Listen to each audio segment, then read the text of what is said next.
to wiesz, Idziesz na żywioł. możemy siedzieć tu w takim razie i ojej, no, jeszcze parę dni na pewno, ile ja mam pytań. Ja robię swoje. Mhm. Ja nie robię tego, żeby No tak, cokolwiek po mnie rozumiem. zostało. Ja robię to wszystko robię naprawdę dla Dammy. Ludzie mogą Mhm. może nie wierzyć, ale dla mnie Damma jest priorytetem. Ale też Damma oznacza moralność, prawość i wszystko zgodne, tak, z naturą, z prawem moralnym. Też medytacja musi być i musi być mądrość. Te wszystkie trzy muszą być. I to jest dla mnie Damma wtedy, tak? To nie jest tylko nauka, to nie jest tylko tekst, to jest wszystko, to jest całe życie, tak? Jestem w oddechowo.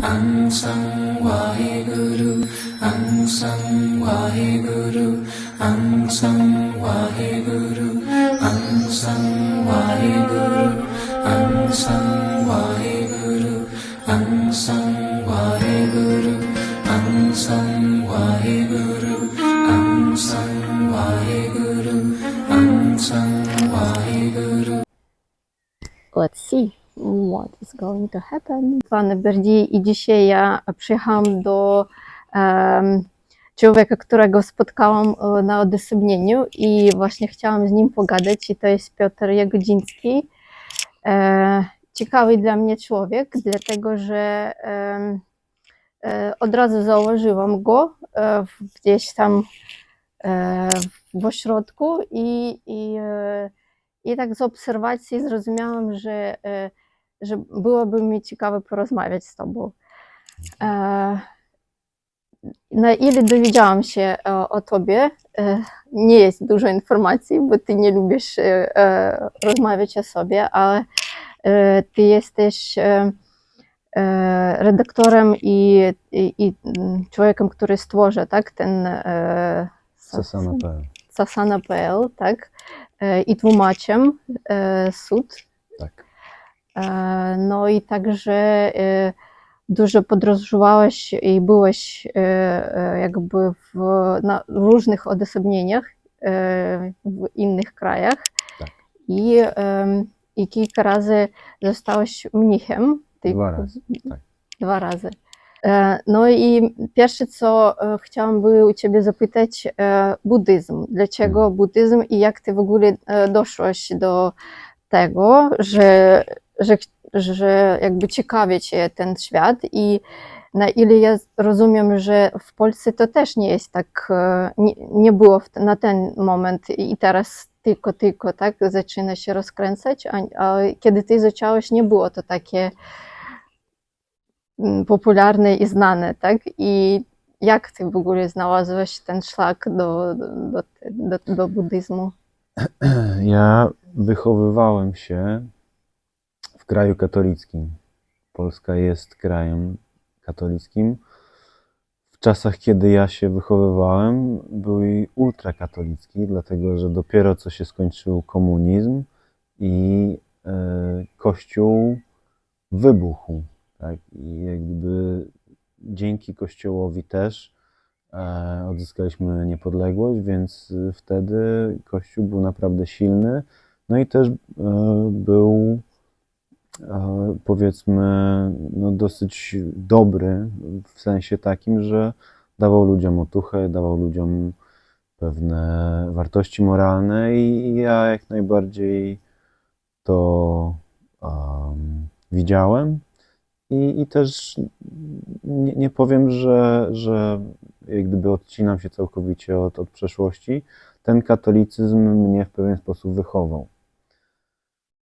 I nawet jestem wdzięczny za to, że niektóre rzeczy, które są w katolicyzmie, ja jak najbardziej cenię i szanuję. Natomiast byłem takim małym knypkiem, który od małego zawsze starał się znaleźć sens. Zawsze starałem się wiedzieć, o co w tym wszystkim chodzi. No bo nikt mi nie dawał odpowiedzi i katolicyzm też mi nie dał odpowiedzi na pytania, dlaczego ja akurat jestem tutaj, gdzie jestem i co mam tutaj robić, tak? Jestem jak gdyby wrzucony w świat No i co? I rób, tak? I coś rób ze sobą. No ale co dokładnie? No i katolicyzm daje jakieś odpowiedzi, powiedzmy, ale one są takie, Nie do końca. są jakie są. No okej, są to jakieś odpowiedzi, ale one są bardzo ogólne i jak gdyby ten sens istnienia według katolicyzmu mnie nie przekonywał, mimo że bardzo w pewnym momencie, jak byłem nastolatkiem, to bardzo eksplorowałem medytację i głębsze aspekty chrześcijaństwa w ogóle, a w pewnym momencie też medytowałem oczywiście z książek, według Ignacego Loyoli, medytacje ignacjańskie, ale też czytałem sobie o ojcach Kościoła, o ojcach pustyni, którzy to byli gnostycy, szli na pustynię, medytowali i czekali, aż Bóg da im gnozę, tak, jakieś poznanie. Dla mnie interesowało poznanie, chciałem się dowiedzieć, o co w tym wszystkim kaman, tak.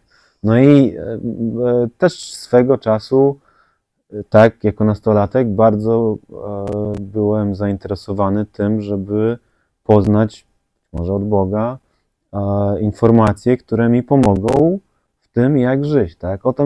Tylko o to mi chodziło. To było naprawdę prosty przekaz, proste informacje chciałem dostać skądś.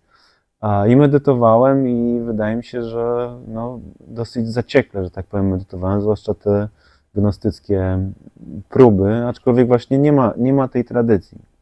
To znaczy, to było też to, że szedłem trochę na oślep. Przeczytałem tu, przeczytałem tam, ale nie było czegoś, co by było jasne, co by było, nie ma nauczycieli, nie ma przekazu.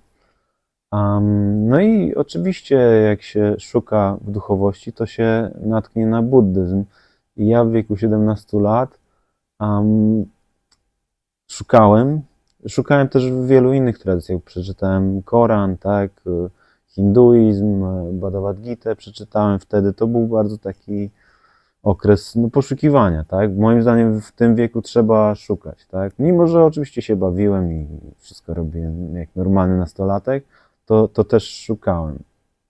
I w pewnym momencie natknąłem się na fragment książki buddyjskiej o pustce. I to było Mula Madhyamaka Karika, a taki jest tytuł, a autorem był Nagarjuna i on mówił, że podstawą wszystkiego jest pustka i ta pustka ma być jeszcze narzędziem do tego, żeby było wyzwolenie z cierpienia, ze wszystkiego. Mówię w bardzo skrócie, w telegrafistycznym skrócie.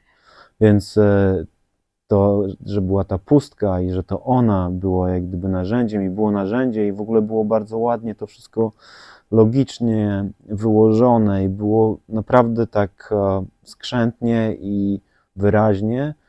I jeszcze to był mnich, który był, tak, on żył tam w II wieku, ale był mnich i byli mnisi i to mi dało do myślenia, że tak, jest świetny, jeszcze niepoznany przeze mnie wtedy system, ale są mnisi, którzy to praktykują, więc to mnie tak zainspirowało. No i od tego się zaczęło. To była najbardziej zaawansowana filozofia buddyjska, więc to była taka powiedzmy wczesna Mahayana, a później się zacząłem interesować tybetańskim buddyzmem, zen i oczywiście z nimi praktykowałem medytację, bo to mnie najbardziej interesowało. Jak każdego, kto idzie do duchowości, chce mieć trochę teorii, ale głównie chodzi o praktykę. Chodzi o to, żeby posiedzieć, trochę się uspokoić i u mnie też chodziło o to, żeby się czegoś dowiedzieć. I z każdym nowym, tak, nową praktyką zdawałem sobie sprawę, że muszę wiedzieć, co mówił sam Buddha. Bo Buddha był przebudzony, to od niego wszystko się zaczęło, cały buddyzm, więc ja zacząłem od bardzo takiej skomplikowanej filozofii, później przeszedłem tak, tybetański, zen i tak dalej, ale dochodziłem coraz bardziej do źródła i znalazłem Theravadę, która miała kanon palijski, no i w tym kanonie palijskim już są słowa Buddy i tam jest ich mnóstwo. Mnóstwo jest sut, czyli nauk Buddy, No i wtedy już się, że tak powiem, zdałem sobie sprawę, że to jest to i w wieku 22 lat przyjąłem schronienia i powiedziałem, od tej pory jestem buddystą i od tej pory przestałem pić alkohol i tak dalej. Stałem się już tak, praktyka była na poważnie. Wszedłem w to, wsiąkłem jak naturalnie, jak nóż w masło. Więc tak się zaczęło. I potoczyło tak dalej. Wow. A dalej ty jakby zacząłeś szukać mnichów i jeździć jakby do tego źródła, tak? Jakby gdzieś, Tak. żeby dostać więcej tej informacji, tej tak wiedzy. Tak, to było to, że teksty i nawet te teksty samego Buddy, które też w tamtym okresie zacząłem powoli tłumaczyć, najpierw z angielskiego, później się samemu uczyłem języka palijskiego z No książek. właśnie, chciałam zapytać, Tak. jakby jak ty nauczyłeś się języka No, są tego? książki, są jakieś tam Pali Primer albo Pali Made Easy, które są też właśnie książkami i są lekcje normalnie z książek, można lekcja pierwsza, później są ćwiczenia i na końcu są odpowiedzi do tych ćwiczeń, więc to da się radę nauczyć, aczkolwiek z tych książek się można nauczyć właśnie takiej no, teorii. One niby mówią nawet jak wymówić, ale to nie jest do końca, więc ja tak no wiedziałem, tak, no zrobiłem tak te książki i one mi dały podstawy, no ale ja tak chciałem więcej, tak, chciałem się dowiedzieć. Oczywiście też już wtedy praktykowałem, praktykowałem różne rzeczy, ale Vipassana Goenki była taką, no, jedną z poważniejszych praktyk, które zrobiłem i to było tam w 2006 roku, zacząłem praktykować Vipassanę. I też wsiąkłem w tą Vipassanę mocno. Vipassana Goenki to są 10-dniowe kursy i są bardzo mocne, więc tutaj trzeba uważać, żeby ci, którzy pierwszy mają styczność w ogóle z buddyzmem, to jest tak naprawdę nie dla pierwszaków, to jest, bo to jest twarde. I tutaj trzeba sobie poczytać, czym jest ta Vipassana, żeby tak szybko nie jechać, więc przestrzegam. Ale ja wsiąkłem i dla mnie ta birmańska szkoła, taka twarda, to jest super. Ja lubię takie twarde szkoły. No i później swego czasu poznałem birmańskiego mnicha, też pojechałem z nim na odosobnienie i on powiedział, że w Birmie, w Yangon jest Uniwersytet Theravady, uniwersytet, na który można pójść, jest za darmo. Ja wtedy byłem na uniwersytecie na stosunkach międzynarodowych, bardzo mi się nie podobało. Rzuciłem te studia i pojechałem do Birmy. Mówiąc mojej matce, pozdrawiam mamę i ojcu też, że ja jadę na uniwersytet. Ojej. Tak, więc moja matka oczywiście, wow, super. No. Synek rzucił te, ale powiedział inne. Natomiast powiedziałem jej, że być może, ale to tak tylko, że tam się wyświęcę na mnicha. Ale ona powiedziała, okej, dobrze, to tak. To nie było tak, że ja zrobiłem ja już tak podejrzewałem, ja też mówiłem prawdę, bo ja też tak myślałem sobie, że pójdę na ten uniwersytet i no chciałem być tym mnichem, ale też ja chciałem przetestować, jak to jest bycie mnichem. Więc mówiłem prawdę, tak? Nie okłamywałem i to nie był żaden tak pułapka. No i pojechałem tam, to było w 2008, coś takiego. I to było zaraz po cyklonie Nargis, który zabił 250 000 osób. Nikt o tym nie wie, bo tam się takie tragedie zdarzają, ale to takie jest pomijane. W każdym razie przyjechałem dopiero co i jeszcze no to drzewa były jeszcze powalone na uniwersytecie, a większość w Birmie jest tak, że takie małe klejniaki, nie ma w Birmie domów dziecka. Jak dziecko nie ma rodziców, to idzie do klasztoru. Więc pierwsze, co zobaczyłem w Yangon, jak wyjechałem z lotniska, to takie klejniaki, które chodzą na żebry, ale dosłownie takie. Z taką małą szatką, z wielką miską, bo nie ma małych i oni chodzili łysi i chodzili tak grupami, tak 40 i chodzili właśnie dlatego, że Yangon to była taka stolica de facto, największe miasto i takie najbogatsze. I chodzili, żeby po prostu przeżyć. I byli tak, jak to się w tamtych czasach, bikku jest mnich, ale tak naprawdę słowo to jest bhega, czyli żebrak. Mnisi są żebrakami. Więc to jak najbardziej było. Oni nie byli mnichami, oni byli samanera, więc nowicjuszami. No ale ten zakon spełniał tutaj funkcję bardzo dobrą, bo przyjął tych wszystkich chłopców i w Yangon wtedy, w tamtym czasie było ich pełno, mnóstwo. Wszystkie klasztory pękały w szwach z dziećmi. A tych dużych mnichów było tam, oni i tak nie wiedzieli, co ze sobą zrobić. No ale wtedy poszedłem na ten uniwersytet. No uniwersytet był za darmo i w Birmie, więc ten poziom był taki sobie, ale mój nauczyciel palijskiego był świetny. Więc tutaj miałem kilku dobrych nauczycieli tam fajnych. Oczywiście wyświęciłem się w klasztorze Shuomin. Też dobra metoda medytacyjna, bo to jest metoda, w której się patrzy na umysł, na cittę, czyli citta to jest umysł, serce. I była specjalna metoda na to, jeszcze właśnie od Shuomina.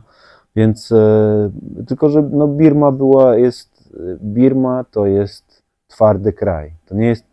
To nie jest kraj dla łagodnych ludzi. To jest kraj, gdzie trzeba być twardym. Nie można być miękkim. Jedzenie było takie sobie, zwłaszcza ten uniwersytet był znany z tego, że ma najgorsze jedzenie i tak dalej. Ale tak, no wyświęciłem się, nauczyłem się palijskiego jako tako jeszcze, ciągle go szlifuję, ale byłem tam przez rok, przyszpilili mnie, żeby nauczyć się tego palijskiego w miarę. Ja się jeszcze później też uczyłem samemu, no ale tutaj też było to, że ekipa była międzynarodowa i w związku z tym było dużo ludzi ze Sri Lanki, zewsząd i znalazłem dużo kontaktów i zacząłem jeździć. I wtedy po roku powiedziałem, dobra, uniwersytet to może nie jest to, więc mnisi taką, mieliśmy ekipę, drużynę pierścienia, było nas dużo, jeden duży, jeden mały, jeden krasnolud, jeden hobbit i żeśmy jeździli później najpierw pojechaliśmy do Tajlandii, a później Laos. W Laosie jak gdyby się trochę, już wszyscy pojechali w swoją stronę, ja się zgubiłem w Laosie przez miesiąc, nie wiedziałem trochę gdzie jestem, więc chodziłem od świątyni do świątyni. Ja chciałem do Kambodży, do mojego znajomego dojechać, ale się zgubiłem tak, ale to było dobre zgubienie, bo było tak i to też jest piękne w tych krajach, że się po prostu jedzie do świątyni, tak? Jak ja jestem w szatach, a ty jesteś opatką, przeorką, to nawet nie musisz mówić po angielsku tam.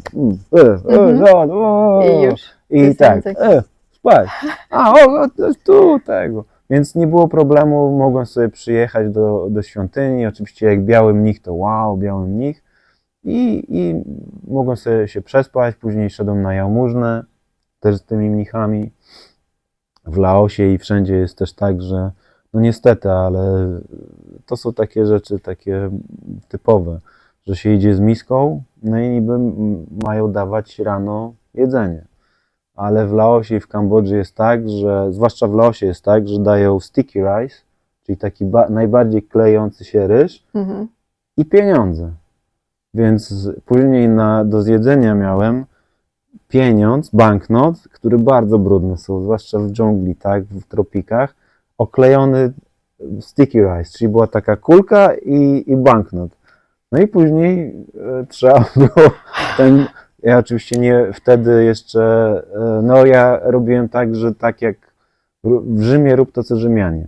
Niby nie miałem brać tych pieniędzy i ich tak naprawdę, to czasami je, że tak powiem, brałem, ale to no nie przestrzegałem tak do końca za pierwszym razem wina, jak powinienem. Tu się przed wszystkimi spowiadam teraz.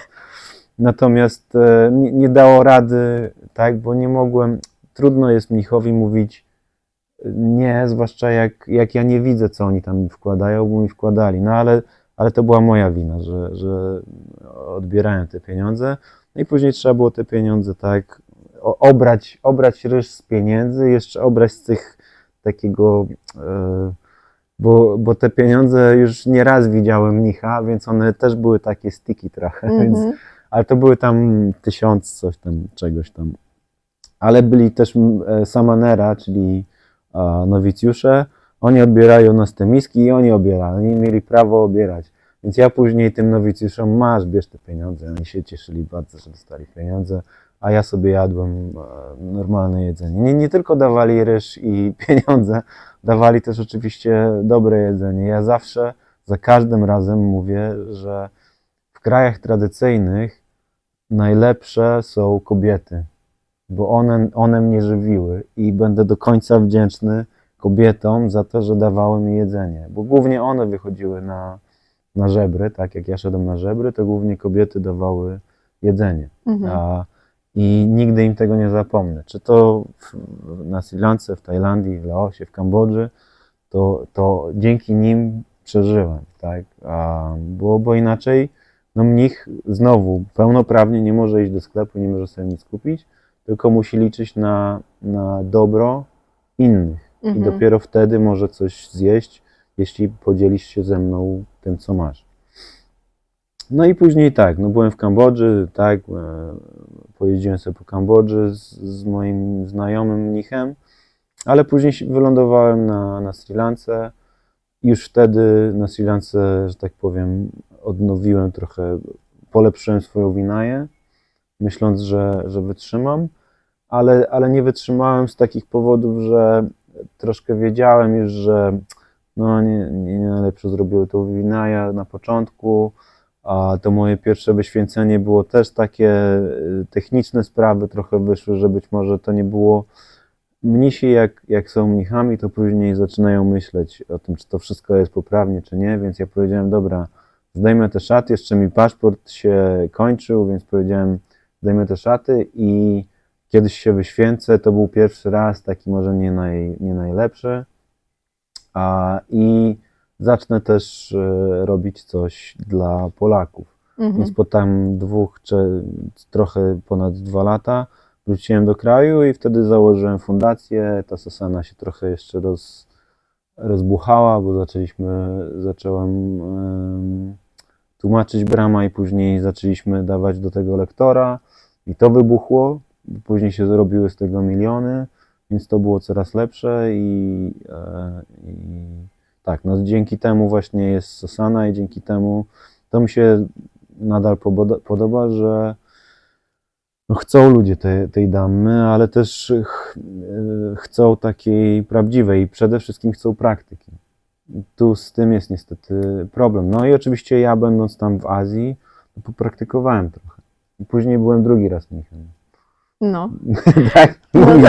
No tak, no bo ja czytałam i ty już przed tym powiedziałeś, że jeżeli drugi raz i to właśnie dla mnie to było też ciekawe, bo no jakby powody, nie? I jak jechałam tu, to właśnie myślałam sobie, wiesz, o tobie tak i tak, no bo ja w życiu nieraz coś tak zostawiałam z różnych powodów i jakby myśląc o swoim doświadczeniu, tak, jakby zawsze jak tak oceniamy jakby, albo nie wiem, myślimy tak, od siebie jakby i tak było ciekawe usłyszeć jakby jak to jest u ciebie tak naprawdę, nie, bo i tak jak Buddha też tam mówił, że nie jest łatwo tak mówić, czyli mógłby zostać sobie tak sobie siedząc gdzieś i tak w medytacji i on mówił o tym, że nie jest to łatwe i chodzić i mówić ludziom, tak, i opowiadać te sutty, i opowiadać o medytacji i tak dalej, że to naprawdę nie jest łatwe i jakby i dalej jakby nie został tam siedzieć, tak, a w sensie poszedł. po przebudzeniu, tak, że on mógł sobie siedzieć mógł sobie zostać, tak, i nie został, tak. Tak samo jakby pomyślałam o tobie, że mógłbyś sobie tam siedzieć, nie wychodzić do ludzi, tak, nie opowiadać o medytacji, nie robić te odosobnienia tu na przykład, tak, a jakby nie dawać tą praktykę, tak, którą ludzie naprawdę potrzebują, zwłaszcza w krajach takich nieazjatyckich, tak, Tak. jak Polska i w Europie, tak, to jest, no, nie jest takie popularne i nieznane w ogóle, a jak ludzie nie znają czegoś, no to albo boją się, albo idą, szukają odpowiedzi jak ty, tak?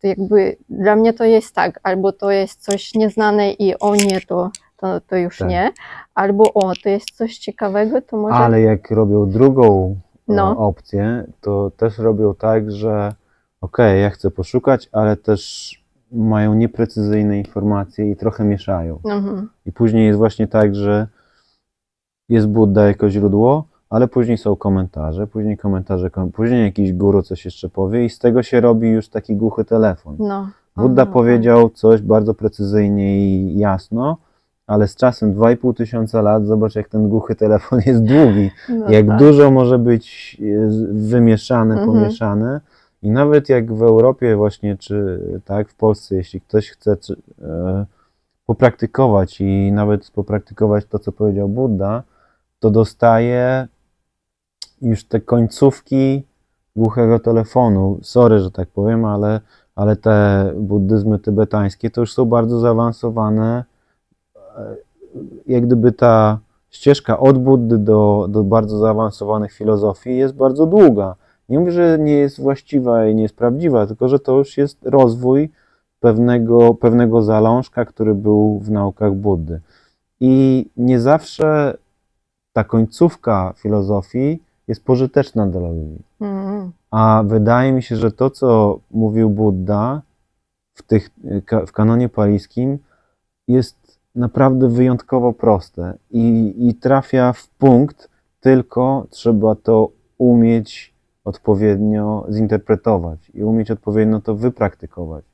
Jeśli się to robi, no i to jest właśnie to, że ja też, jak gdyby to wszystko jest napisane, na przykład Anapanasati to jest moim zdaniem jedyna metoda medytacyjna, która jest w pełni jasno i wyraźnie opisana w kanonie palijskim, czyli to mówił Budda. A reszta metod medytacyjnych to nie są nauki Buddy, to nie powiedział Budda, tylko to są komentarze. Mhm. A kto pisze komentarze? Mnisi. Mnisi byli oświeceni, przebudzeni? Tego już nie wiemy. Ja mam pewność co do Buddy, do mnichów mam domniemanie, myślę, że być może, ale tego nie wiem. Więc tu mam jedyną pewność. No i jest ta 16-stopniowa Anapana, która znowu, tak, załóżmy, że to jest to, tak, że tego nauczał Budda. Ale znowu, są setki albo nawet tysiące interpretacji, jak te 16 stopni interpretować, bo jeden powie tak, a drugi powie tak. Najlepszym przykładem jest Sabbakaya, całe ciało. Czy to ma być wdech i wydech, odczuwam całe ciało, to ciało, czy to chodzi o ciało oddechu, początek, środek, koniec wdechu, początek, środek, koniec wydechu. Ty musisz wybrać. No okej, i musisz wybrać i teraz tak. To, co ja przez lata odkryłem, ale to jest odkrycie, które zrobili inni, tak, za mnie też, to jest, że jest pewna interpretacja, która wchodzi znowu jak nóż w masło. Że jeśli to będzie to całe ciało, ja czuję wdech i wydech w całym ciele, to jest zupełnie co innego, jak ciągle siedzieć tutaj i robić wdech i wydech i to całe ciało oddechu. Więc i dalej, bo jest 16 stopni. No i te niektóre rzeczy po prostu moim zdaniem bronią się, bo to jest opis natury. Jak coś robimy wbrew naturze, to idzie ciężko i cierpienie. A jak coś robimy i to jest takie zgodne z tym, co się dzieje w tym ciele i w umyśle, to prawie, że w ogóle nie ma wysiłku, bo to idzie samo z siebie i wtedy jest coraz więcej, coraz lepiej i coraz więcej wiemy i to jest jak odkrywanie, to tak jest w suttach, to jest jak odkrywanie starej drogi, która jest zarośnięta. Ale wystarczy tylko znaleźć kawałek tutaj ścieżynki i później widzisz, okej, odsuniesz tą dżunglę i patrzysz, to jest droga, gdzieś prowadzi, idziesz dalej, patrzysz, a tam jest miasto takie, wiesz, zadżunglone. No i widzisz, że to jest to, no, to jest droga i prowadzi tam. Więc ja uważam, że ta interpretacja na przykład Anapany jest, też trzeba jak gdyby być bardzo ostrożnym, ale też warto jest popraktykować nawet te złe rzeczy, żeby się wyłożyć, żeby być tutaj długo i tak dalej i zobaczyć, jakie to są, znaczy tutaj i tak jesteśmy, tak, na przy pierwszych 2 stopniach, ale później całe ciało zupełnie zmienia postać rzeczy i dalej, i dalej. No i ja jak gdyby też poczułem to na sobie i pomyślałem sobie, no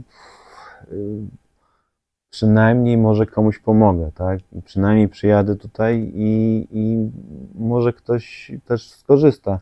Ja nie robię tego dla siebie, ja, tak jak powiedziałaś, ja nie chcę, ja chcę być jak najbardziej ja nie chcę w ogóle być, że tak powiem, nie lubię jak się ktoś na mnie gapi, nie lubię jak się mówi o mnie, ale z drugiej strony jak coś poczułem, to naprawdę chcę się podzielić z czystości serca, bo no bo szkoda mi trochę ludzi, więc chcę to dać, więc tak, no już jak byłem pierwszy raz mnichem, to faktycznie to poczułem i wtedy też właśnie wróciłem, żeby tam przynajmniej coś komuś powiedzieć i coś jeszcze napisać, żeby to później poszło, że tak powiem, w polski eter. No i dalej przez jakiś czas Byłem byłeś byłem tu? świeckim, robiliśmy te fundacje i zaczęliśmy wydawać książki, ale no tak, w pewnym momencie pomyślałem sobie, że wystarczająco już zrobiłem, że tak powiem, te nasiona wrzuciłem w Polskę, czas na moją praktykę. Więc powiedziałem Wojtkowi, który był wtedy współprezesem, ty bądź prezesem, rób tutaj to, co do tej pory robimy, a ja się pójdę mnichować. Bo taki miałem, jak się czyta sutty, jak się czyta te teksty buddyjskie, to tam ciągle jest i to są prawdziwe rzeczy, ciągle jest o tym, że bycie mnichem to wolność. No nie masz nic. Masz tylko szatę, a szata składa się z 3 rzeczy, z 3 kawałków, w ogóle to są płótna, tak? Jedno płótno ci zasłania, to jest taka kiecka, drugą zarzucasz tak a trzecia to jest sangati, to jest jeszcze na zimno, to jest taka jeszcze grubsza, tak? I to ma ci służyć do końca życia jako te 3 szaty i koniec, nie masz więcej. Więc nie masz walizki, no masz tylko swoją miskę i w tej misce możesz mieć swoje jeszcze jakieś prywatne rzeczy. I to jest jedno z takich odpuszczeń, że nie masz nic, jesteś mnichem i w tekstach ciągle jest to napisane, że jak ptak, idziesz tutaj, a później idziesz tutaj i ptak nie ma nic, ma tylko skrzydła i leci sobie dalej, tak? Siada tutaj i leci dalej. I mnich w ogóle nie powinien być przywiązany do czegokolwiek, nawet do klasztoru, więc jest sobie w tym klasztorze, a później wyjść z klasztoru i musi wędrować. Więc jest pora deszczowa, mnisi powinni siedzieć w klasztorze, żeby nie niszczyć natury, żeby nie zdeptać tych roślinek, bo to też chodziło o ahimsę, czyli o nie krzywdzenie, a później musieli wyjść z tych klasztorów, a te klasztory nie były, no były później czyjeś, ale tak naprawdę one były tylko tymczasowe i mnisi zwykle tam nie zostawali na długo. Więc to było, no z wygląda, że to jest piękne życie, tak? No i ja mówię, ja chcę tego życia, tak? Ja chcę tej wolności, ja chcę jeszcze dzięki temu pomedytować i będę medytował, chodził i będzie pięknie. Ja już tak za pierwszym razem robiłem, bo za pierwszym razem sobie tak podróżowałem. Co prawda powinienem mieć nauczyciela wtedy, ale ja wtedy też ustawowo, czyli zgodnie z Vinaya, szukałem nauczyciela. Bo przez pierwsze 5 lat mnich powinien mieć nauczyciela i nauczyciel powinien być tak jak stolarz, albo jak tak, to jest warsztat. Więc ja idę do mistrza, tak, i mistrz mówi hebluj tak, a nie hebluj tak. Więc tak samo z mnichem. Mnich ma iść do mistrza i mnich mówi medytuj tak, nie medytuj tak. Rób to, nie rób tego. Rób, jeśli chodzi o Vinaję. Takie są reguły, a takich nie ma. No i znalazłem takiego mnicha, zresztą poznanego za pierwszym razem w Birmie i on miał dobrą Vinaję.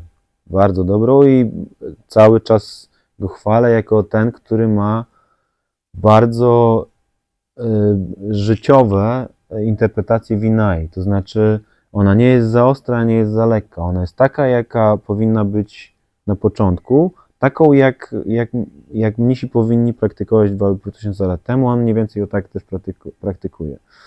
No i żeśmy tak robili na Sri Lance, już wtedy pojechałem na Sri Lankę, no i tutaj jeszcze drugi raz już jak jechałem, to miałem pewne problemy, bo nie wiem, czy wiesz, czy wiecie, że pretendent do mnichowania musi mieć zgodę matki i ojca. Nie wiedziałam tego. A moja matka, wiedząc już za pierwszym razem, Czyli pierwszy raz dała zgodę, pierwszy raz dała zgodę, bo nie wiedziała, ale drugi raz już wiedziała. No i już było takie, ale ja wyprosiłem, że tak powiem, musiałem z nią pogadać, na szczęście dała mi zgodę, ojciec też mi dał zgodę oczywiście, więc... Ale to na więc się słowach, tak? Czyli nie na piśmie, Nie, po tu prostu chodzi tu słowo, tylko słowo. żeby... Tak, ale musi być ta rozmowa i musi być ta No tak. zgoda. Mhm. Jak nie ma, to mnisi może być uznane, że to wyświęcenie jest nieprawdziwe, niewłaściwe. Więc to musi być jasna deklaracja od matki i ojca, albo i też od... I nieważne ile masz lat. No, nieważne ile masz lat, ale mnichem możesz być dopiero po 20 latach. Po 20, jak masz 20 lat, to wtedy dopiero możesz być biku, a wcześniej jesteś samanerą, to jest tylko na 10 wskazaniach, więc to jest taki jeszcze przedmnich, więc zawsze on może ściągnąć szaty w każdej chwili i nie ma z tym problemu. Zresztą mnich w każdej chwili może ściągnąć szaty i też nie ma problemu, ale jest do 6 razy, czyli może wchodzić, wychodzić w te 6 razy i w tekstach jest tak, że był jeden taki mnich, który wchodził, tak, ściągnął, wchodził, ściągnął. I po 6 razie Budda mówi, dobra, teraz już się zdecyduj, albo w tą, albo w tamtą, do 6 razy. I on jest sławny z tego, że on był najwięcej razy w to i nazad poszedł. I jest reguła, że do 6 razy, ale to jest też taka reguła na zasadzie, no, zdecyduj się wtedy. A w każdym razie pojechałem do mojego nauczyciela, nauczyłem się w ogóle byłem ćwiczony jako prawnik w Vinaya, czyli taki ten, który zna Vinaję najlepiej. To w ogóle są tacy mnisi, jest taka, powiedzmy, klasa mnichów, którzy znają Vinaję, znają regułę, więc ja znałem najmniejsze szczególiki, tak? Co zrobić, czego nie zrobić, co jest właściwe, co jest niewłaściwe. Robiłem to dla siebie, bo chciałem się dowiedzieć, ale też robiłem tak naprawdę to dla innych, bo myślałem, że później właśnie kiedyś chciałem też przetłumaczyć Vinaję i kiedyś ją przetłumaczę. Kiedyś to zrobię, ale nie teraz. Ale to było właśnie też po to, że chciałbym przetłumaczyć Vinaję, żeby później polscy mnisi mieli już tą Vinaję przetłumaczoną. I to nie jest tylko tak Patimokkha, czyli to, co recytują, bo Vinaja jako Vinaja to są potężne księgi w palijskim, bardzo ciężkie, też jeśli chodzi o co tam jest napisane, bo tam jest dużo rzeczy, których nie robić, czyli nie uprawiać seksu z kobietami, z mężczyznami, ze zwierzętami i coraz mroczniejsze są te takie... W Vinai nauczyłem się bardzo ciekawych rzeczy, które są co oni tam robili, ale no tak jest Vinai, ale to trzeba przetłumaczyć. To jest pewna robota, którą trzeba zrobić i ja myślałem, że to zrobię i ja to zrobię. Tylko jeszcze trochę czasu potrzebuję do tego. Ale ogólnie tak, no i tak, wyjście z domu w bezdomność dla mnie nie jest problemem. Jeśli się o to pytasz, to jest, ja mogę to zrobić w każdej chwili. To 2 razy bycie mnichem, ale ogólnie to mnie jak gdyby też uwolniło od tego, że nie ma czegoś takiego dla mnie jak własność, i że pieniądze i tak dalej. Ja w ogóle nie mam z tym problemu. Ja mogę wszystko oddać i tu też czuć się dobrze, bo wiem, że coś się zadzieje, tak? Nie jestem mnichem, ale wiem, że mogę pójść kogoś poprosić o jedzenie i to nie jest problem. A nie czuję tutaj jak gdyby parcia, żeby mieć tak, że coś muszę mieć i tak dalej. To na pewno to mnie nauczyło, że odpuszczam wszystko, co mam i też wszystko, czym jestem, tak? Cały statut, ojejku, wielki prezes fundacji, wiesz sobie, ja tego nie chcę. Więc strona też, ja niczego nie potrzebuję, tak naprawdę mogę i bardzo lubię zaczynać od zera. Uwielbiam zaczynać od zera, więc tak. To właśnie to ja mam. To nie wiedząc, to w ciebie zobaczyłam, w tobie zobaczyłam. No, teraz znalazłam odpowiedź, wiesz? Okej. Bo ja też mam takie cechy Tak? właśnie, i ja widocznie widzisz, jak to, Mm. fajnie, że znalazłam tę odpowiedź. No i pojechałeś do Sri Lanki. Tak. I tam stałem się mnichem bardzo poprawnie. Było nas pięciu pretendentów. Jeden się wykruszył natychmiast, powiedział nie. Drugi się wykruszył po pewnym czasie, jeszcze przed mnichowaniem. Trzeci się wykruszył tuż po wyświęceniu na Samanera, czyli jeszcze nowicjusz, bo mieliśmy taką, to a propos Vinay, że można być mnich, może być wyświęcony od tak. Przyjdzie z ulicy, mogę być mnichem, dajesz, robimy, jesteś. Nie ma w ogóle problemu, tak jest w Vinay. Więc to, że będzie chcemy tutaj ściągnąć australijskich mnichów i chcemy zrobić klasztory i w Australii na przykład jest tak, że najpierw rok jesteś, powiedzmy, anagarika, czyli jesteś ubrany na biało, ubrana na biało. To jest taki próbny, żeby cię przetestować, żeby kim jesteś. Później jesteś rok jako samanera i to też jest, żeby cię przetestować i tak dalej. Dopiero później jesteś biku. Fajne to są rzeczy, ale to są 2 lata, które nie są potrzebne i one nie są w Vinay. To są umowne akurat tego klasztoru i to jest okej, mogą być takie reguły, ale ogólnie tak nie jest. Więc to mówię dla tych, którzy tak myślą, że to za szybko. To jest zgodne z Vinayą. No i później ostało się nas 3. Ja się wyświęciłem tak naprawdę w Malezji. W Malezji mieliśmy Sasanaraka, to był nasz klasztor matczyny, tak? Bo tam mieliśmy sponsorów, tam mieliśmy ludzi, Malezyjczyków, którzy też nam dali szaty, bardzo ładne, zresztą naprawdę wygodne, bo były z jakiegoś tam materiału, nie, ale bardzo, znowu kobiety mnie sponsorowały, ale wróciliśmy od razu na Sri Lankę, żeby tam działać. I przez rok działaliśmy tak jak mnisi, to znaczy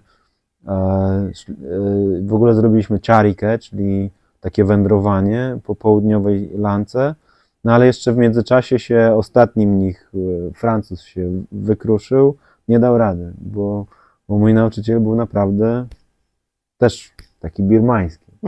Więc ja dawałem radę, zrobiliśmy tą charikę i była piękna, bo to właśnie było to, że żeśmy znowu, tak, chodziliśmy po takich brytyjskich, jeszcze zrobionych przez Brytyjczyków, torach kolejowych, gdzie były zbocza góry i tam były plantacje herbaty. Czasami przejechał ten pociąg, jeszcze taka ciuchcia właśnie.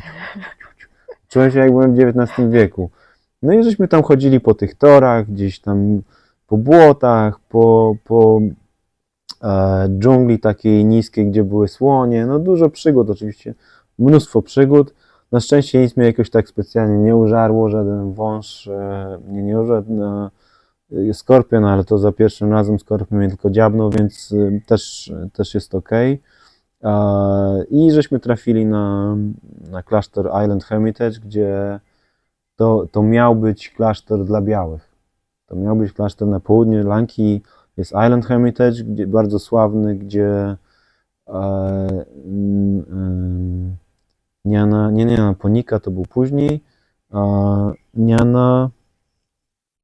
ojejku, zapomniałem tego, niemiecki mnich, który w jeszcze XIX wieku, na przełomie XIX i XX wieku wyświęcił się na Lance i jak gdyby została mu podarowana ta wyspa, żeby tam wyświęcać mnichów białych z Czech, Niemiec i tak dalej.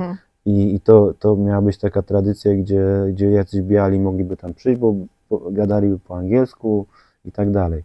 Jak my tam przyjechaliśmy, to już nie było żadnego białego, już to przejęli Lankijczycy. Był jeden biały, który był z Holandii i jest o nim film na Sasanie, The Mindful Monk. I niestety zmarł, więc już nie ma ani jednego białego. No ale tam znowu, ja ogólnie mam tą karmę, tak, kammę, że trafiam na takie miejsca, gdzie niby jest wszystko w porządku, ale tak jakby się zobaczyć, to tam jest troszkę nie ten. Ta sanga mimo wszystko jest, no te lata zaniedbań i takiego trochę niefajnych rzeczy się naoglądałem.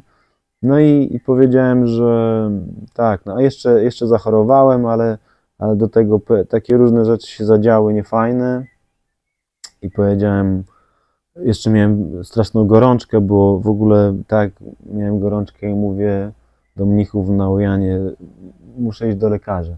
Nie, dobrze wyglądasz, jutro pójdziesz. I tak to mnie wszystko tak zniesmaczyło i powiedziałem nauczyciela, że nie daję rady.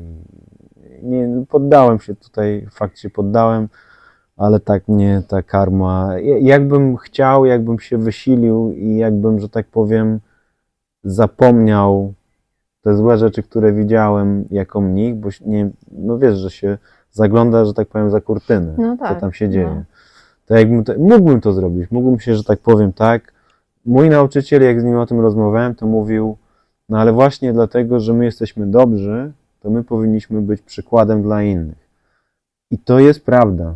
On mówił prawdę, ale z drugiej strony sanga powinna się też sama wyczyszczać, oczyszczać, a sanga w większości już jest taka, to są po prostu mnisi są ludźmi, a ludzie już idą na mnicha z nizin społecznych, bo nie mają pieniędzy, nie wiedzą co ze sobą zrobić, albo na Sri Lance jest takie tradycja, jak pierwsze dziecko się urodzi i żyje, tak, drugie się urodzi, to trzecie jest poświęcane dla mnichów. Więc ten trzeci chłopiec, on idzie na mnicha już jak ma 6-7 lat. I później jest takim małym samanero i tam dorasta, no i później staje się mnichem. On nic nie wie to nie jest najlepsze.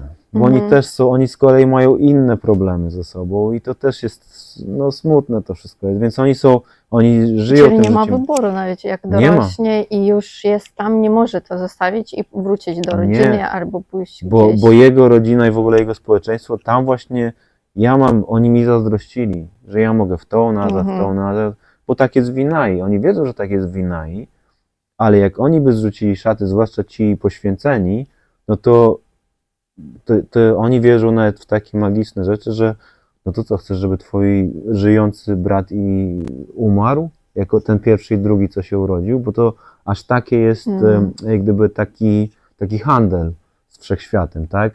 Ja daję tego trzeciego syna, żeby te dwoje dzieci żyło. Więc to jest takie trochę poświęcenie a la Izaak, tak? Że tam zabił, tak, miał zabić. Nie jest to za fajne i ci mnisi nie mają wyboru, nie mogą zdjąć świat, a jak zdejmą, no to są już tak pariasami, tak? Są tak poza kastą, poza tym, gdzieś muszą wyjechać, bo to jest nie to. Więc tak, i poznałem dużo mnichów, którzy muszą być mnichami i jeden aż mu się trzęsły ręce, bo wpadł w taką, no nerwicę wpadł, bo robił coś niewłaściwego, ale jak tylko o tym wspominałem, jak z nim rozmawiałem, to zaczynały mu się ręce trząść, bo nie mógł sobie z tym poradzić. No to są takie już psychologiczne, nawet psychiatryczne rzeczy, więc tam nie ma psychiatrów wśród mnichów, więc dużo rzeczy widziałem, no więc nie warto mówić. W każdym razie są dobrzy mnisi. Widziałem za mojej kadencji, jak byłem w tych klasztorach, a byłem w pięknych klasztorach. Na przykład takich, że jest cała okrążona górami dolina, gdzie jest kilka wiosek, a w górach są jaskinie. I to był jeden wielki klasztor. W tych jaskiniach żyli mnisi, na takich szczytach. Co rano schodzili do wiosek, żeby zrobić jałmużnę, a później wracali do swoich jaskiń. No i jak się żeśmy tam byli, właśnie z tym moim drugi raz, jak żeśmy tam byli, no to wchodzisz bo trzeba było tam popatrzeć, czy jaskinia jest wolna i czy z tym mnichem pogadać, tak, jakimś tam. Jak wychodzi taki mnich, to od razu czujesz, że to jest mnich, bo on praktykuje i widać to po nim, on robi wszystko spokojnie i łagodnie, nawet nie musi być taki spokojny, może być ale coś czuć, że ten człowiek coś tam już ma w sobie. No i i są tacy. I to już się czuje, jak gdyby wewnętrznie taka intuicja mówi. Wtedy się samemu aż chce tam, o, Bante, wiesz. Także to jest, są i inni mnisi, chcę tylko to powiedzieć, że są też dobrzy, więc żeby nie było. No. Okej. I czyli wróciłeś tu? Wróciłem no tak, później wróciłem 2000, jeszcze sobie pojeździłem po świecie, porobiłem, zawsze chciałem robić dokumenty, więc jak gdyby pojechałem do Australii, pogadać z mnichami, porobić jakieś dokumenty. No to już był 2019, później 2020 zaczęła się tak pandemia i zakazy wychodzenia do lasu, więc ja powiedziałem tak, a ja akurat mam jakiś tam domek w lesie i powiedziałem, to ja jadę do lasu i tam się wziąłem za tłumaczenie sud i wtedy też mniej więcej w tym czasie dostaliśmy informację, że jak gdyby jeden człowiek w ogóle zapoczątkował, że on powiedział, daję wam kasę, zróbcie klasztor, tak? No i później inny człowiek powiedział, że okej, to ja mówiłem, że za wcześnie jest na klasztor, no ale zostałem przekonany, że jednak trzeba robić ten klasztor i zaczęliśmy robić jak gdyby podwaliny pod klasztor, żeby był w Polsce klasztor, ale ja też chciałem robić ośrodek medytacyjny. No i w tym momencie, tak, po tych wszystkich, wojna się zaczęła jeszcze między innymi, żeśmy mniszkę buddyjską ratowali, tak przy okazji było mniszka z PAOK, czyli z Birmy, przyjechała do nas, musieliśmy ją, no dużo było przygód jeszcze tutaj, bo jeszcze chcieliśmy mnichów na Ukrainie, są mnisi terawadyjscy i jak się zaczęła tylko wojna, to dostałem w ogóle informację, tak, są mnisi, ratujemy. Ja mówię, oczywiście, że ratujemy. Ja właśnie tych praw i jeden mnich, Titi Dambo się nazywa, on był takim szefem tutaj i łącznikiem ze mną, powiedział, że co było bardzo szlachetne i bardzo właśnie cenne, to a propos tych dobrych mnichów, powiedział, tak dużo żeśmy tutaj zrobili na Ukrainie. On mówi, tak, a dzisiaj spadła koło mnie bomba, no okej. Oni się już też przyzwyczaili, no tak, bomby spadają, ale jakoś dajemy radę. Czasami przychodzą, czasami głodujemy, nie ma problemu. Ja mówię, dobra, no tam w każdym razie on powiedział, tyle już zrobiliśmy, jakbyśmy teraz uciekli, to co byśmy po sobie, jaką spuściznę po sobie byśmy zostawili. I powiedział, zostajemy, nie ratuj nas. I oni byli gdzieś tam pod Kijowem, ale znaleźli jakieś miejsce lepsze gdzieś tam w nieoznaczonym miejscu. No i ponoć są do tej pory, no i przeżyli. I mieli też, pamiętasz, że pod Kijowem już były wojska, już naprawdę, Tak. a oni tam byli, oni byli podobno niedaleko. Więc i to jest dopiero twardość, bo oni mówili, i to było wtedy, ja mówię, ja też przy okazji chciałem tam jechać, bo ja chciałem ich ratować. No ale oni powiedzieli nie, więc powiedziałem, dobra. Więc to Wow. jest to. No. I bardzo dobrze to, znaczy, nie wiem czy mieli, tak, czy znali przyszłość, czy nie, ale wojska się cofnęły i oni sobie mogli później gdzieś tam, jest ich tam, z tego co wiem, to jest ich 4, no i gdzieś tam narosło na Ukrainie, bo nie mogą wyjechać, bo są jeszcze w wieku poborowym, więc zostają. Są jako mnisi, nie poszli chyba jeszcze, żaden nie poszedł nie został wcielony, bo tam podobno rząd Ukrainy, też to się dowiadywałem, nie rozpoznaje mnichów, jako mnichów. Tak jak księży tych ortodoksyjnych, prawosławnych za duchownych, to nie są rozpoznawani.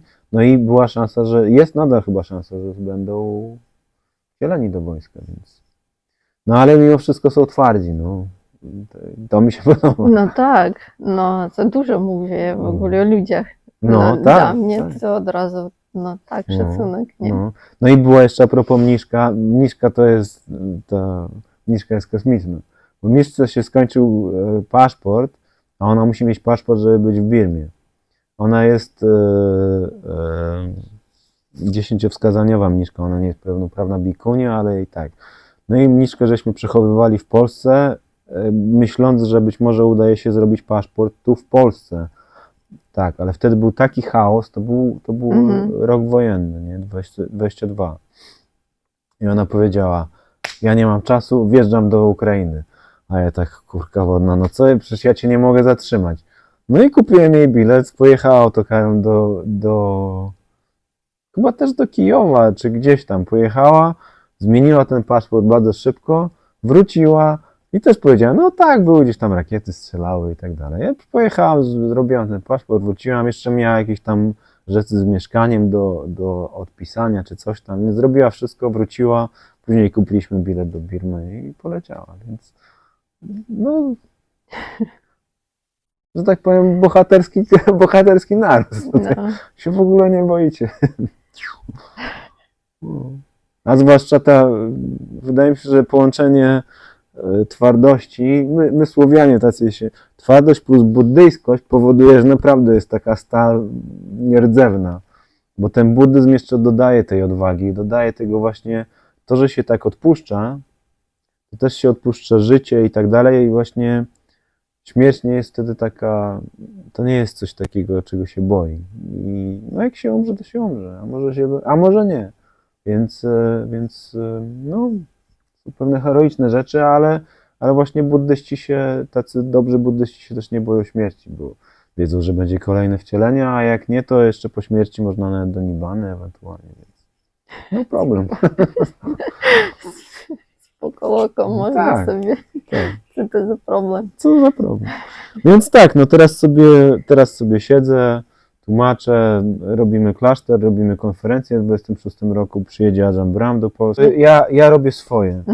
Ja nie robię tego, żeby No tak, cokolwiek po mnie rozumiem. zostało. Ja robię to wszystko robię naprawdę dla Dammy. Ludzie mogą może nie wierzyć, ale dla mnie Dhamma jest priorytetem. Ale też Dhamma oznacza moralność, prawość i wszystko zgodne, tak, z naturą, z prawem moralnym. Też medytacja musi być i musi być mądrość. Te wszystkie trzy muszą być. I to jest dla mnie Dhamma wtedy, tak? To nie jest tylko nauka, to nie jest tylko tekst, to jest wszystko, to jest całe życie, tak? No i jeśli się żyje zgodnie z Dhammą, to dla mnie, ja zawsze mówię ludziom na odosobnieniu, że to nie ja mówię.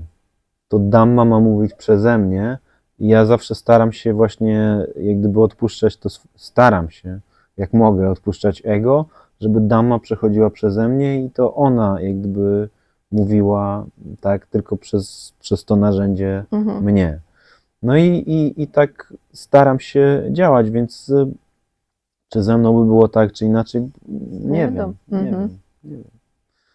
Jest jak jest, no mają co mają Polacy. No fajnie, że jest. I ja się chciałam zapytać o medytację, Tak. no bo też praktykuję, tak? I wiem, że ile tam stopni jest? 16? Ile stopni medytacji? Bo ty opowiadałeś jakby o 5 na przykład, to co ja wiem, tak? I właśnie praktykowałam tak. Ale chciałabym dowiedzieć, czy więcej tam jest. Jest więcej. Dopiero co skończyliśmy odosobnienie oddechowe i teraz dotknęliśmy do 8, nawet do 9 można powiedzieć, więc jest znacznie więcej stopni. Ten 5 to jest począteczek. Jest dalej, jest więcej. Na początku się patrzy na oddech w okolicach nozdrzy.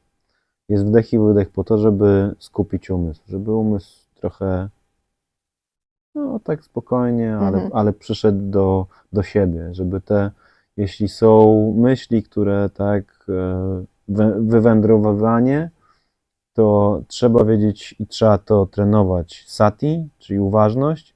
Jak się rozpozna, że się wywędrowało, to jest moment sati i wtedy powinno się pogratulować sobie. Dobry umysł, dobry, a nie karcić. To, co my zwykle robimy, to ojejku, znowu o tym myślę, jak jestem... To jest zły nawyk, trzeba ten nowy nawyk w sobie wyrobić. Wywędrowałem, bardzo dobrze. I wtedy spokojnie i łagodnie wracamy do oddechu.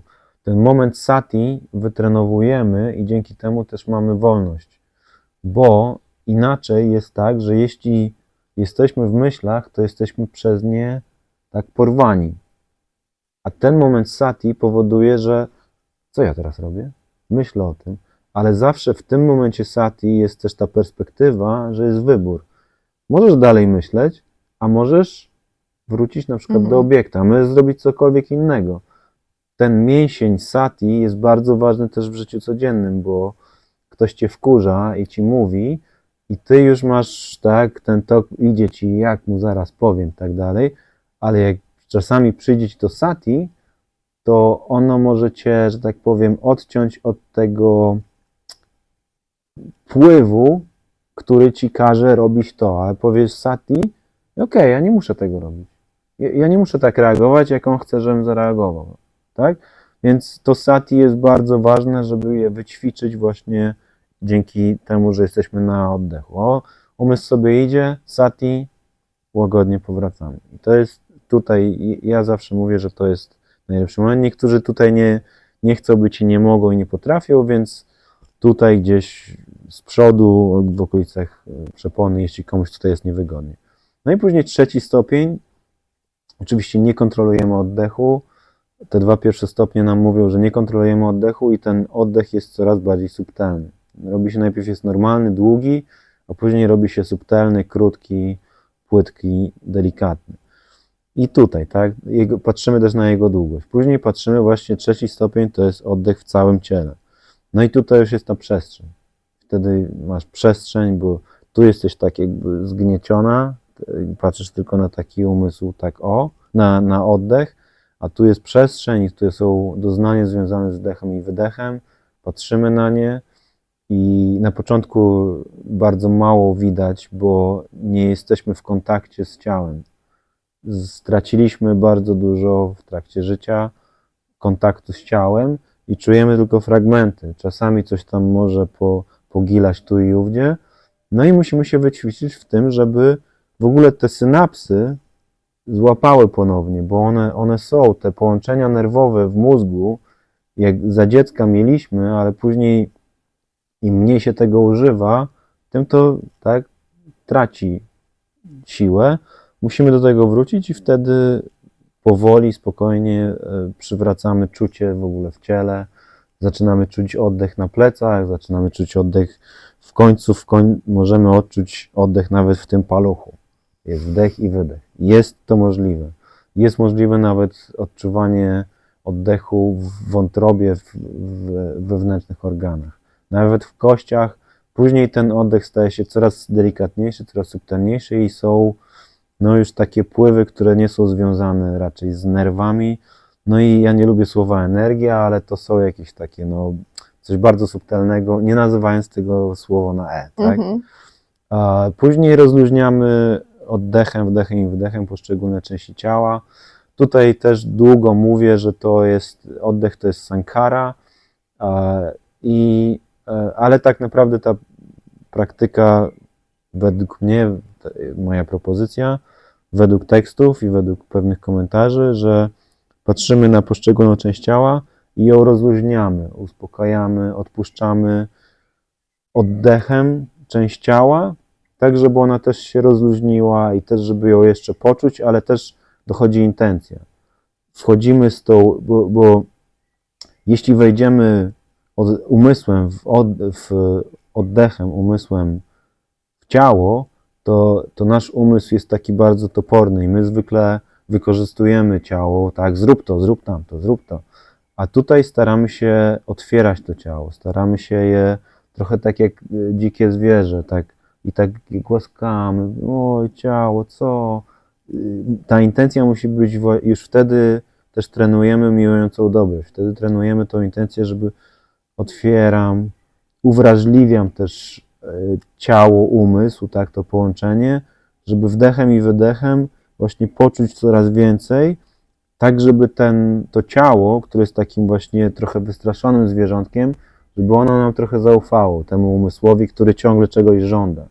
Więc to ciało powoli, dzięki temu, że cierpliwie jesteśmy i ciągle masujemy i dajemy wdechem i wydechem taką otuchę, wytchnienie, to ciało też się otwiera trochę i daje nam trochę, pokazuje nam trochę więcej i dzięki temu też więcej widzimy.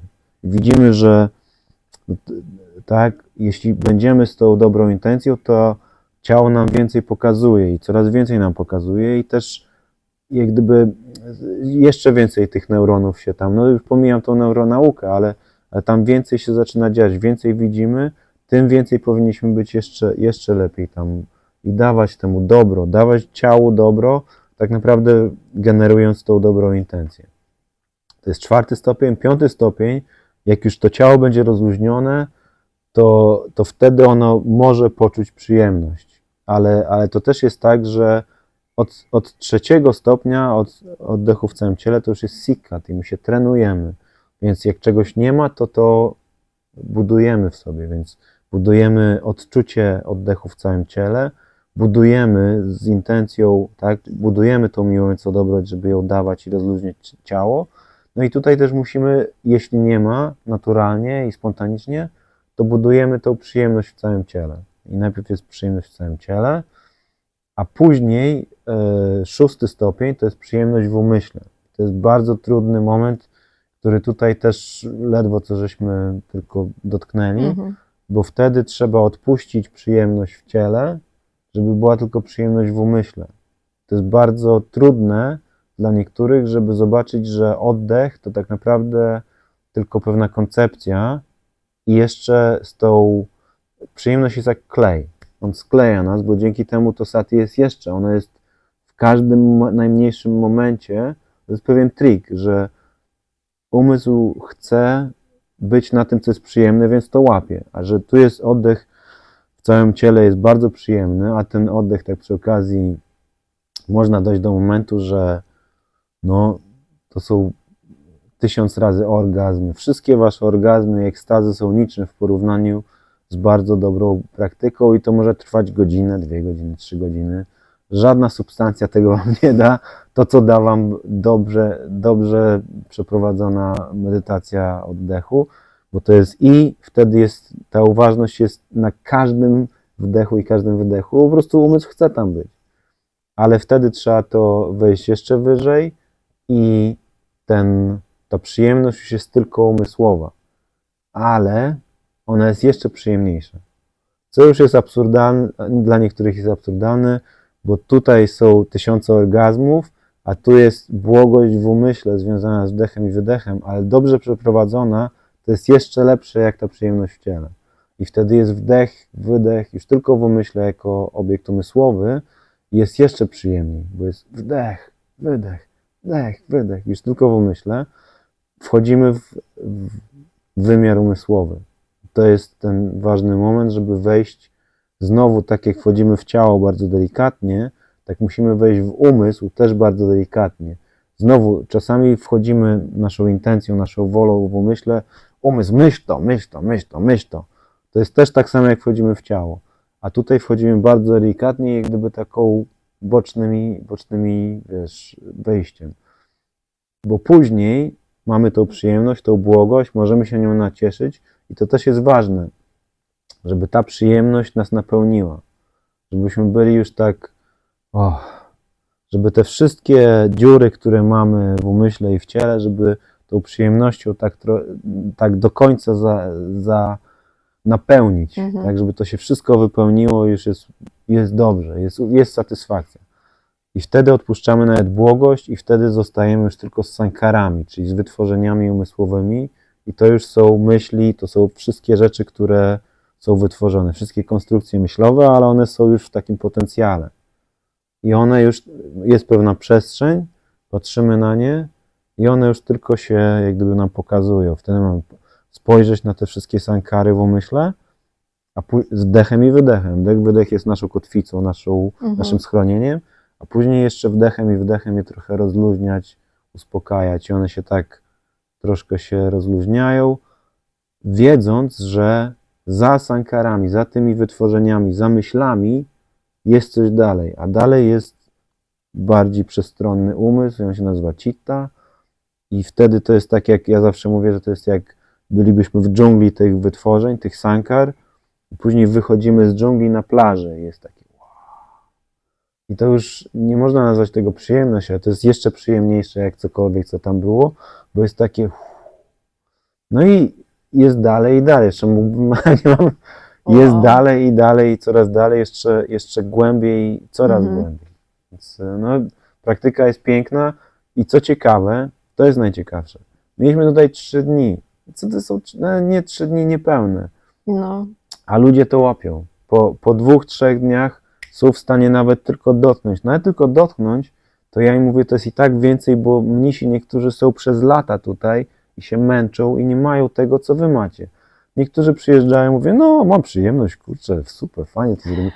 Ja mówię, słuchaj, mnisi tak nie mogą, jak ty, a ty tak masz. Więc ta praktyka działa, bo moim zdaniem to, co prawdziwe, działa natychmiast, bo to jest natura. Natura od razu działa. Więc... tak. Dużo rzeczy ja widzę, jak łączą między sobą, nie? Się tak dużo, ile czytam, ile tam doświadczam i tak dalej.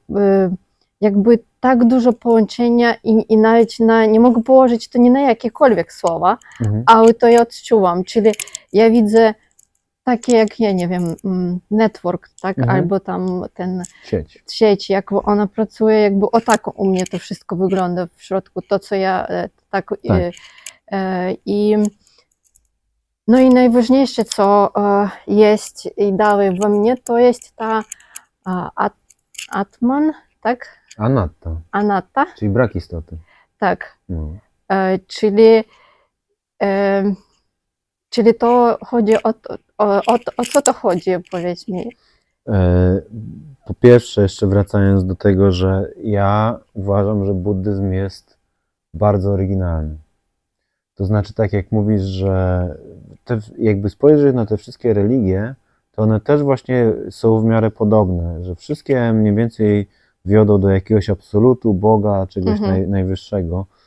Buddyzm taki trochę, znaczy też jest nibbana, ale nibbana to jest zupełnie co innego od takiego absolutu Boga, bo nibbana to jest właśnie nieuwiązanie, ale to nie jest Bóg. Nibbana nie jest Bogiem i nibbana nie jest absolutem. Nibbana jest właśnie wygaszeniem i wyzwoleniem się z samsary całkowitym. Co to jest nibbana? Tego nikt nie może wiedzieć, jeśli nie był w niej. Ale też jest ważne, że właśnie nibbana różni się od tych wszystkich absolutów typu Advaita Vedanta, że jest dostępna. Jest dostępna w każdej chwili. Jest dostępna tak jak z tą praktyką, że jeśli dobrze popraktykujesz, to natura sama cię doprowadzi do nibbany w krótkim czasie, jeszcze w tym życiu. Tylko trzeba dobrze popraktykować. I to jest to, że te absoluty to są no ewentualnie po śmierci albo coś tam trzeba a nigdy nie jest tak, że osiągniesz absolut i będziesz dalej żyć. Osiągniesz absolut, to już się rozpuścisz albo coś tam tak. A tu masz nibbanę, po nibbanę właśnie żyjesz szczęśliwie i już żyjesz bez cierpienia, tak? Bez problemu. No i jednym z tych aspektów jest anatta. Urzeczywistnienie anatta, czyli braku istoty, to jest to, że nie masz przywiązania do ego, tak? Twoje ja, twoje ego już nie jest problemem, co nie znaczy, że ono znika. Bo ego i jakaś osobowość, Buddha miał swoją osobowość i przed przebudzeniem, powiedzmy, był kimś bogatszym, być może był kshatriją, czyli wojownikiem, królem, czyli synem, tak? Te legendy to są już takie obrosłe i to nie są prawdziwe, no ale on mówił, że był bogaty, tak? I wyszedł z domu bardzo bogatego i miał jakąś tam swoją edukację, miał porządny, że tak powiem, warsztat taki intelektualny, no i po przebudzeniu też miał to i też miał swój charakter i on też po przebudzeniu widać jego charakter i można jak gdyby opisać ten jego charakter.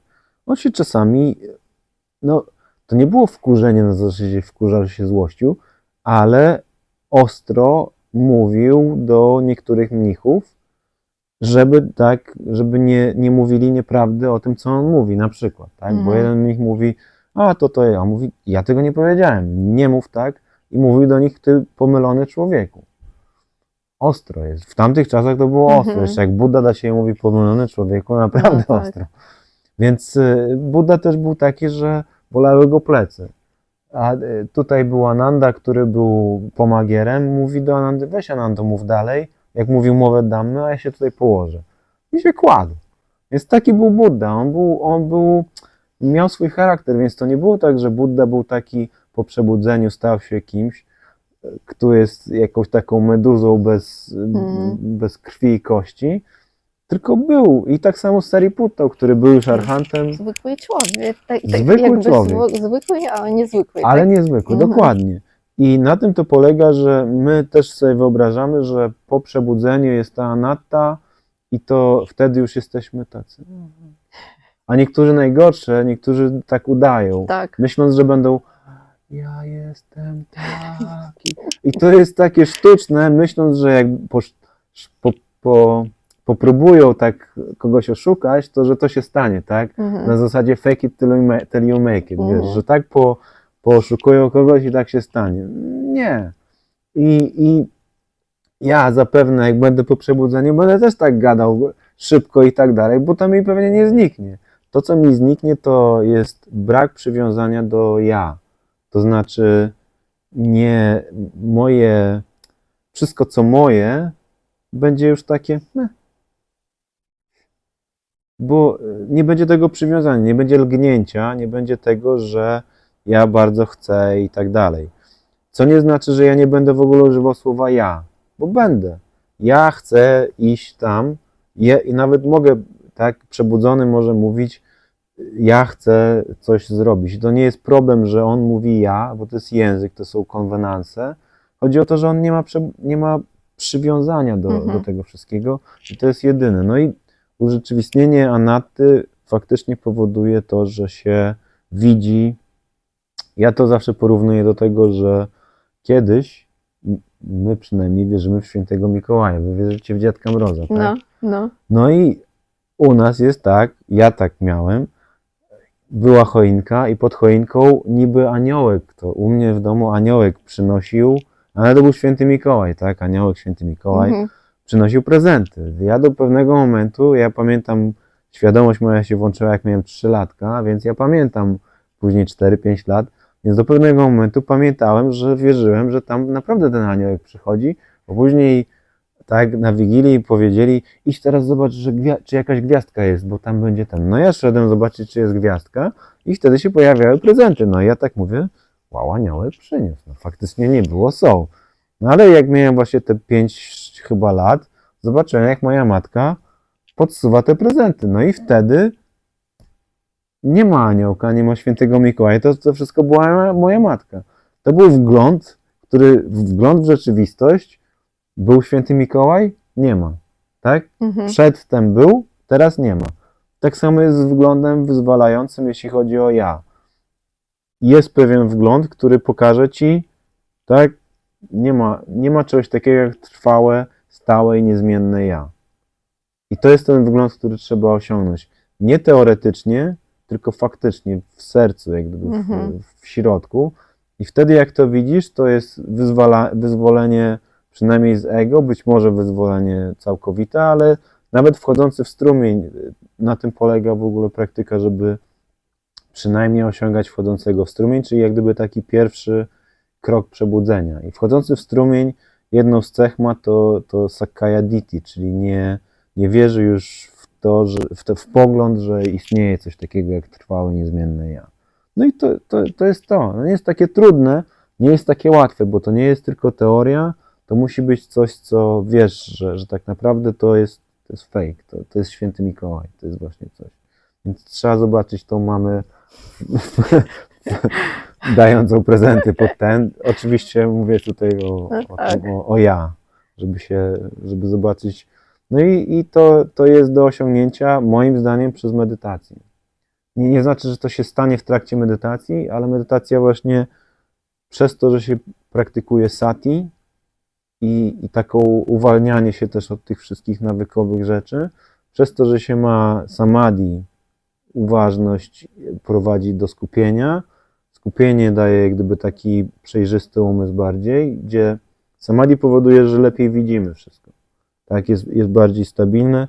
Czasami jest to porównane do tego, że jest oszroniona szyba. To tak jakbyś sobie taką małą kulkę przetarła z tego, widzisz tą drogę, już coś tam widzisz. To jest też samadhi mniej więcej. No i panya jako mądrość też jest narzędziem właśnie do tego, żeby mądrość powoduje, że ja wiem, o co chodzi, wiem, co się dzieje i mądrość wyzwala i wtedy widzisz, że nie ma ja. Już jest przynajmniej pierwsza, a później idzie dalej. To jest właśnie wszystko naturalne, to ma dalej iść tak jeden po drugim i do pełnego archanstwa, a pełne archanstwo, tak, pełne przebudzenie, to faktycznie to ego już tak zupełnie znika i wtedy ten człowiek, już nawet nie wiem, czy można nazywać człowiekiem, on się wtedy nawet nie mierzy z innymi. Nie ma mana, czyli tak, ktoś mówi do ciebie, ale ty tak, co ty tutaj, ja jestem od ciebie lepszy, a on mówi, okej, jesteś lepszy, proszę. Już nie ma w nim takiego nawet mierzenia się, oprócz wielu innych cech, które archant ma, ale to jest też dowód na to, że no to ego już mu tak całkiem odpadło. Ale znowu ma jeszcze cechy charakteru. Sariputta był archantem, ale na przykład przeskakiwał przez kanały takie ryżowe. I jeden samanera, nowicjusz, zakapował go do Buddy i mówi: Budda, samaner, a Sariputta przeskakuje przez... To nie przystoi to archantowi. A Budda mówi: Sariputta tak ma. No, tak zawsze miał i tak ma. Po prostu przeskakuje przez ten. Nie powinien, w ogóle jako mnich nie powinien skakać. Ale on sobie przeskakuje i Budda mówi: nie, on tak ma. Więc to są dowody na to w tekstach, że charakter nie znika. Nie jest się jakąś taką warzywem albo bezmózgą meduzą. Zostają te, ale nie ma przywiązania i to jest to. Nic wielkiego, a jednak... No. Ale tak wszystko w życiu, nie? Nic wielkiego, nic trudnego, ale nie jest takie proste. Czyli no. Tak. I jeszcze jedno pytanie, które chciałabym zapytać Ciebie o sutach. Jaka jest najtrudniejsza? Najtrudniejsza sutta? Tak, dla Ciebie. No dla Ciebie, tak? Bo ja tam, wiesz, ja słyszałam od Ciebie, tak gdzieś tam coś czytałam, ale nie znam tak dużo, tak. Ale dla Ciebie, najtrudniejsza. Bo Ty jakby tłumaczysz no tak. i jakby, nie, bo dla mnie to Ty nie po prostu tłumaczysz, tylko jakby tak jak odczułeś, tak? Jakby przenosisz to. Moja interpretacja. Tak. I dlatego jaka jest najtrudniejsza? Najtrudniejsza sutta, znaczy to zależy, dużo jest najtrudniejszych sut. Kiedyś najtrudniejszą suttą dla mnie była Majjhima Nikaya pierwsza. To jest tak naprawdę kilka powtórzeń, które niby, one zwykle dla wszystkich nic nie znaczą, bo są niezrozumiałe, coś tam jest takie gadanie, powtarzanie,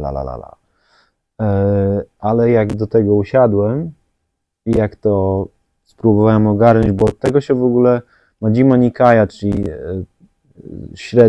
średniej długości teksty, od tego się powinno zacząć, w ogóle się powinno przeczytać Majjhima Nikaję w całości i wtedy już się ma mniej więcej pogląd na to, czym jest Dhamma. I pierwsza Majjhima Nikaya jest jednym z najtrudniejszych tekstów. Dla mnie ona była kiedyś najtrudniejsza, no bo to było właśnie takie, nie wiadomo co. Druga już jest może, trzecia i czwarta już jest ok, ale pierwsza, co to w ogóle było?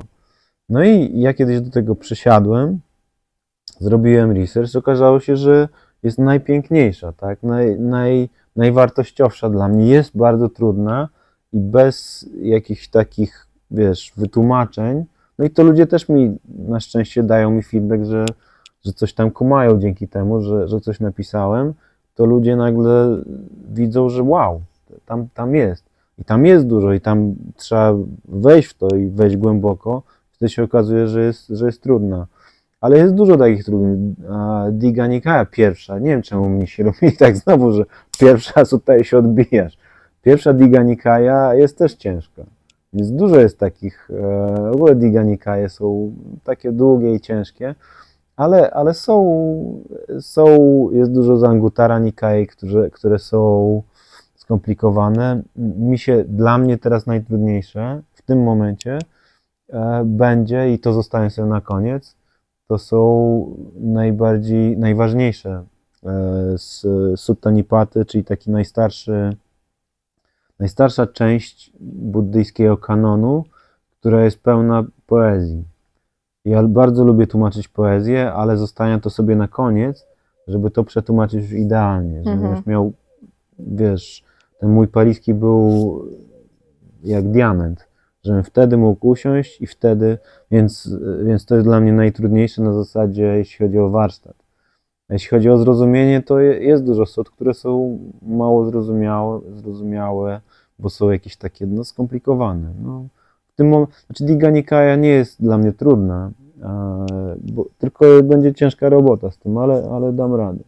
Więc mogę powiedzieć, że była dla mnie Majjhima Nikaya pierwsza, ale już nie jest. Więc tak. No. Czyli rozwija się i im więcej to tłumaczysz, Tak. im więcej idziesz w to, to więcej doświadczasz i odpowiednio już łatwiej i łatwiej. Abhidhamma jest trudna, ale Abhidhammę też chcę przetłumaczyć Abhidhammę kiedyś, później. Abhidhamma jest skomplikowana, akurat ponieważ byłem w Birmie na tym uniwerku, to uczyliśmy się tej Abhidhammy. Dla mnie ona już nie jest trudna. A to dlatego, że wystarczy znaleźć pewne klucze do Abhidhammy i one się stają łatwe i wtedy jest zrozumienie. Jest właśnie tak jak z tym świętym Mikołajem, tylko ze zrozumieniem. Dla mnie ta Abhidhamma nie jest jakoś tak specjalnie wartościowa, ale jest wartościowa. Tylko jest skomplikowana. Ludzie myślą, że coś jest skomplikowane, to jest bardzo ważne i bardzo takie wow. Abhidhamma jest skomplikowana, ale mnisi wiedzieli, i oni specjalnie komplikowali rzeczy, myśląc, że później wow, to jest takie skomplikowane. A jak się wie, to później jest takie, no tak, po co komplikujesz to? No ale oni to komplikowali. Dla sportu czasami. To są już późniejsze jak gdyby teksty. I tak. Ale Abhidhamma, ogólnie mówi się, że Abhidhamma jest najtrudniejsza jako tak, to jest cały kosz. Dla mnie nie jest, kiedyś to się przetłumaczy. To Abhidhamma będzie prosta do przetłumaczenia. To jest taki techniczny język, tak. Myślę, że AI by to spokojnie przetłumaczyło. Spokojnie. Więc tak. Fajnie. No i ja chciałam Ci podziękować tak naprawdę za czas, za tą rozmowę i za wszystko, czym dzielisz się ze mną i z ludźmi ogólnie. No i myślę, że do zobaczenia na pewno. Zobaczymy, co będzie.